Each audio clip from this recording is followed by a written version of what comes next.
بسم اللہ الرحمن الرحیم۔ سورہ بقرہ کی فضیلت۔ سورہ بقرہ قرآن کی دوسری سورہ مبارکہ ہے۔ یہ سورہ مبارکہ قرآن کی بڑی سورہ مبارکہ میں سے ایک ہے۔ سورہ بقرہ کی 286 آیات ہیں۔ یہ سورہ مبارکہ مکہ مکرمہ میں نازل ہوئی اور اس سورہ مبارکہ میں اسلام کے بنیادی عقائد اور احکامات بیان ہیں۔ اس ویڈیو میں ہم سورہ بقرہ کی ظاہری اور روحانی فضیلت بیان کرنے کی کوشش کریں گے۔ اس کے علاوہ اس ویڈیو میں ہم آپ کو سورہ بقرہ کا وظیفہ اور اس وظیفے کی جو برکات آپ کو حاصل ہوں گی وہ بھی بتائیں گے۔ سورہ بقرہ کی فضیلت حدیث کی روشنی میں۔ سورہ بقرہ کی فضیلت احادیث مبارکہ میں بڑی تفصیل سے بیان کی گئی ہے۔ نبی کریم صلی اللہ علیہ وآلہ وسلم نے سورہ بقرہ کی تلاوت، حفظ اور اس پر عمل کرنے کی بہت زیادہ تاکید فرمائی ہے۔ شیطان سے حفاظت۔ حضرت ابو ہریرہ رضی اللہ تعالی عنہ سے روایت ہے کہ رسول اللہ صلی اللہ علیہ وآلہ وسلم نے فرمایا، اپنے گھروں کو قبرستان نہ بناؤ، بے شک جس گھر میں سورہ بقرہ پڑھی جاتی ہے وہاں شیطان نہیں آتا۔ قیامت کے دن سفارشی بننا۔ حضرت ابو امامہ رضی اللہ تعالی عنہ سے روایت ہے کہ رسول اللہ صلی اللہ علیہ وآلہ وسلم نے فرمایا، قرآن پڑھا کرو کیونکہ یہ قیامت کے دن اپنے پڑھنے والوں کے حق میں سفارشی بن کر آئے گا۔ دو روشن سورہ بقرہ اور سورہ آل عمران پڑھا کرو کیونکہ یہ دونوں صورتیں قیامت کے دن دو بادلوں کی شکل میں یا دو سائبانوں کی شکل میں یا دو قطاروں میں صف باندھے ہوئے پرندوں کی شکل میں آئیں گی اور اپنے پڑھنے والے کی طرف سے جھگڑا کریں گی۔ ہر بیماری کا علاج۔ حضرت عبداللہ بن مسعود رضی اللہ تعالی عنہ فرماتے ہیں کہ نبی صلی اللہ علیہ وآلہ وسلم نے فرمایا، جس شخص نے رات کے وقت سورہ بقرہ کی آخری دو آیات آمن الرسول بما انزل پڑھ لیں تو یہ آیات اس کے لیے کافی ہو جائیں گی۔ علم کا حصول۔ حضرت ابو ہریرہ رضی اللہ تعالی عنہ سے مروی ہے کہ رسول اللہ صلی اللہ علیہ وآلہ وسلم نے فرمایا، سورہ بقرہ کا علم حاصل کرو اور اسے پڑھو، اس کو سیکھنا برکت ہے اور اسے چھوڑنا حسرت ہے، اور باطل پرست اس پر غالب نہیں آ سکتے۔ ان احادیث سے واضح ہوتا ہے کہ سورہ بقرہ کی تلاوت اور اس پر عمل کرنے سے نہ صرف انسان کو دینی اور دنیاوی برکتیں حاصل ہوتی ہیں بلکہ یہ شیطان اور دیگر مشکلات سے بھی حفاظت کرتی ہے۔ سورہ بقرہ کے فوائد۔ سورہ بقرہ کی تلاوت کے بہت سے فوائد ہیں جن میں سے کچھ یہ ہیں۔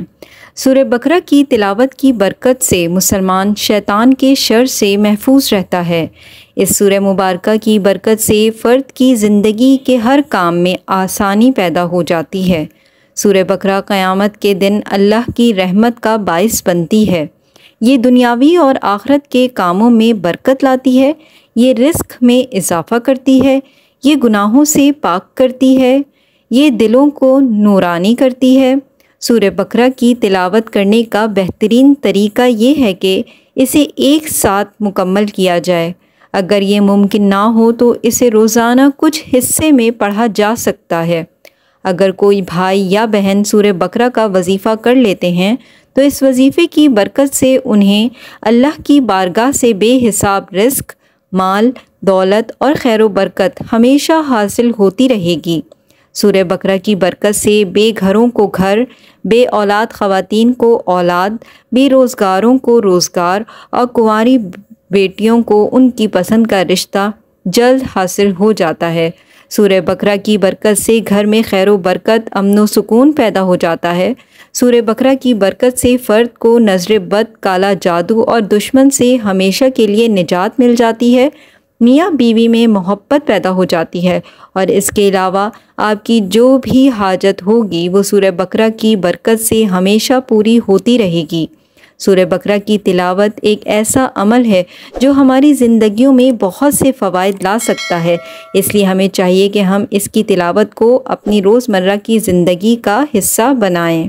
دولت اور کامیابی حاصل کرنے کے لیے سورہ بقرہ کی آخری آیت کا ورد کرنے سے ہر کوئی بہت جلد دولت اور کامیابی حاصل کر سکتا ہے۔ یہ آیت مبارکہ روحانی اعتبار سے بے حد خاص مانی جاتی ہے۔ جب کوئی انسان محنت اور کوشش کے باوجود اپنے مقصد کو حاصل نہیں کر پاتا تو ایسی صورت میں اس کے ذہن میں غیب سے مدد حاصل کرنے کا خیال ضرور پیدا ہو جاتا ہے، اور محض دعا ہی وہ راستہ ہے جس کے ذریعے ہم اللہ کی غیبی مدد حاصل کر سکتے ہیں۔ اور قدیم زمانے میں بزرگوں نے جن طریقوں سے اللہ کی مدد حاصل کی، ان میں ایک طریقہ سورہ بقرہ کی آیت 286 کا وظیفہ بھی ہے۔ سورہ بقرہ آیت 286 کا ترجمہ: اللہ ہی وہ ہے جس کے ہاتھ میں بادشاہی ہے، اور وہ جسے چاہتا ہے دے دیتا ہے اور جسے چاہتا ہے روک لیتا ہے۔ وہ جسے چاہتا ہے عزت عطا کرتا ہے اور جسے چاہتا ہے ذلیل کر دیتا ہے۔ تمام بھلائیوں کے اختیار والا وہی ہے اور وہ ہر چیز پر قادر ہے۔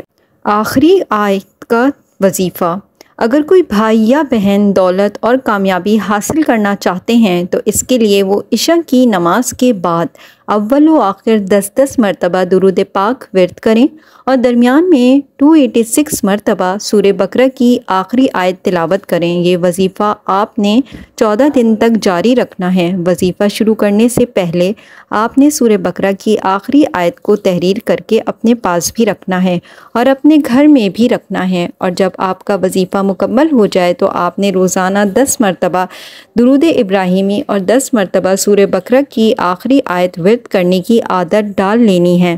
انشاءاللہ جلد ہی آپ کے لیے غیب کے دروازے کھل جائیں گے، جس کی وجہ سے آپ کو دولت اور زندگی کے ہر میدان میں کامیابی حاصل ہونے لگے گی انشاءاللہ۔ سورہ بقرہ 21 دن کا وظیفہ۔ سورہ بقرہ قرآن کی عظیم سورہ مبارکہ ہے جس کی برکات دیر پا ہیں، یعنی جس شخص کے لیے سورہ بقرہ کی برکات جاری ہو جاتی ہیں اس شخص کو موت تک اس کی برکات ملتی رہتی ہیں۔ سورہ بقرہ محتاجی دور کرتی ہے، لہٰذا جس شخص کو سورہ بقرہ کا روحانی فیض حاصل ہو جاتا ہے اس کو اس کی ضرورت کی ہر چیز کسی نہ کسی وسیلے سے ملتی رہتی ہے، اور ایسے شخص کو غربت، تنگ دستی اور زندگی کی ہر پریشانی سے ہمیشہ کے لیے نجات مل جاتی ہے۔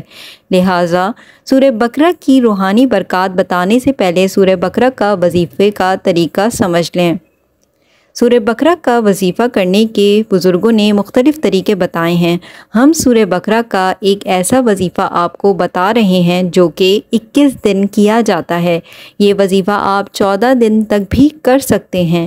اس وظیفے کے لیے آپ عشاء کی نماز کے بعد اول و آخر 21 مرتبہ درود پاک ورد کریں اور درمیان میں آپ 1 مرتبہ سورہ بقرہ محبت سے تلاوت کریں۔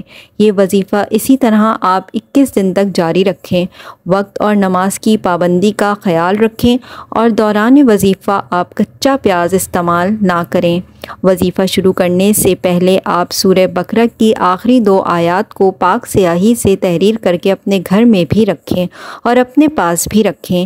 جب آپ کا وظیفہ مکمل ہو جائے تو آپ روزانہ 10 مرتبہ درود ابراہیمی، 7 مرتبہ سورہ فاتحہ اور 10 مرتبہ سورہ بقرہ کی آخری 2 آیات کا ورد کرنے کی عادت بنا لیں تاکہ آپ کو سورہ بقرہ کا روحانی فیض ہمیشہ حاصل ہوتا رہے۔ سورہ بقرہ کا 13 دن کا وظیفہ۔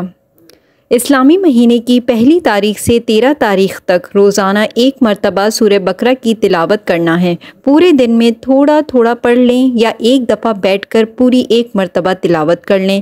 یہ عمل 13 دن تک جاری رکھیں۔ یہ عمل کسی بھی جائز کام کے لیے کیا جا سکتا ہے، چاہے اولاد کے لیے، جاب کے لیے، کسی کام کی رکاوٹ کو دور کرنے کے لیے، صحت و عافیت کے لیے، رزق میں برکت یا کسی بھی آزمائش کو دور کرنے کے لیے بہترین وظیفہ ہے، اور میں خود بھی اس وظیفے سے فیضیاب ہوتی رہی ہوں۔ 13 دن کے بعد آپ جو بھی ہدیہ حسب توفیق کسی ضرورت مند کو دے دیں یا کھانا دینا چاہتے ہیں تو وہ دے دیں۔ انشاءاللہ اللہ نے چاہا تو آپ کی حاجت ضرور پوری ہو جائے گی۔ اگر کسی وجہ سے پہلی تاریخ سے شروع نہ کر سکیں تو کسی بھی تاریخ سے شروع کر کے 13 دن پورے کر لیں۔ اگر آپ کو یہ ویڈیو پسند آئی ہے تو اسے لائک کر دیجیے گا اور دوسروں کے ساتھ شیئر کر دیجیے گا۔ چینل اگر ابھی تک سبسکرائب نہیں کیا ہے تو پلیز سبسکرائب اٹ۔ جزاک اللہ۔